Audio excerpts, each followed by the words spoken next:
এবার 100% গ্যারান্টিতে Paulo Dybala আসতে যাচ্ছেন অ্যাটলেটিকো মাদ্রিদে। আগে থেকেই রয়েছেন আলভারেজ, এবার যোগ দিয়েছেন থিয়াগো আলমাদা। এর সঙ্গে এবার পাওলো দিবালাও যোগ দিতে যাচ্ছেন অ্যাটলেটিকো মাদ্রিদে। 1800 কোটি টাকা দিয়ে কিনে নিতে প্রস্তুত ডিয়েগো সিমিওনে অ্যাটলেটিকো মাদ্রিদের জার্সিতে খেলাবে পাওলো দিবালাকে। আদৌ কি পাওলো দিবালা আসতে যাচ্ছে অ্যাটলেটিকো মাদ্রিদে? খেলবে কি স্পাইডারম্যান আলভারেজ ও ছোট মেসি থিয়াগো আলমাদার সঙ্গে? এই সবকিছু নিয়ে বিস্তারিত থাকছে শামীম আহমেদের লেখা প্রতিবেদনে। আগে থেকেই আর্জেন্টাইনদের সরাসরি অ্যাটলেটিকো মাদ্রিদে, তাই তো অ্যাটলেটিকো মাদ্রিদকে বলা হয় মিনি আর্জেন্টিনা। অল্পদিন হচ্ছে রদ্রিগো ডি পলকে বিক্রি করে দিয়েছেন 6 মাসের জন্য। এর বেশ কয়েকদিন আগে অবশ্য থিয়াগো আলমাদাকে দলে ভিড়িয়েছেন অ্যাটলেটিকো মাদ্রিদ। রয়েছেন জিউলিয়ানো সিমিওনে ও Argentine Spiderman Julian Alvarez, Thiago Almada সহ আর্জেন্টিনার আরো কয়েকটি তারকা। এবার পাওলো দিবালাকেও সঙ্গে নিচ্ছেন ডিয়েগো সিমিওনে। সামনের মৌসুমে পাওলো দিবালাকে দলে ফেরালে আর্জেন্টাইনদের ওপরেই দায়িত্ব পড়বে অ্যাটলেটিকো মাদ্রিদের আক্রমণ ভাগের। রাইট সাইডে খেলবেন পাওলো দিবালা, লেফট সাইডে খেলবেন জিউলিয়ানো সিমিওনে, স্ট্রাইকারে খেলবেন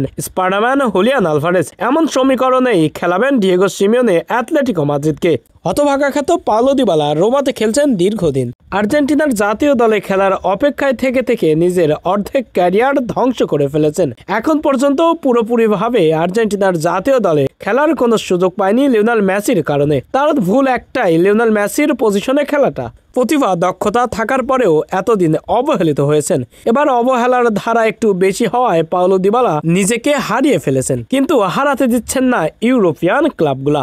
যখনই ইউরোপ ছাড়ার গুঞ্জন ওঠে তখনই ইউরোপের কোনো বড় ক্লাব তাকে দলে ফেরায়। এবার রোমা থেকে সৌদি আরবে যাওয়ার কথা থাকলেও অ্যাটলেটিকো মাদ্রিদ মিনি আর্জেন্টিনা তাকে দলে ফেরাচ্ছেন। 1800 কোটি টাকা দিয়ে তাকে দলে সাইন করাচ্ছেন ডিয়েগো সিমিওনে। আর্জেন্টাইন এই কোচ পাওলো দিবালার ওপরে অনেকটাই নরম। তিনি ইউরোপে পাওলো দিবালা থাকুক এবং 2026 বিশ্বকাপও খেলুক। তাই তো এবার চলতি মৌসুমে দেখা যেতে পারে অ্যাটলেটিকো মাদ্রিদের জার্সিতে আলভারেজ সিমিওনের সঙ্গে পাওলো দিবালাকেও।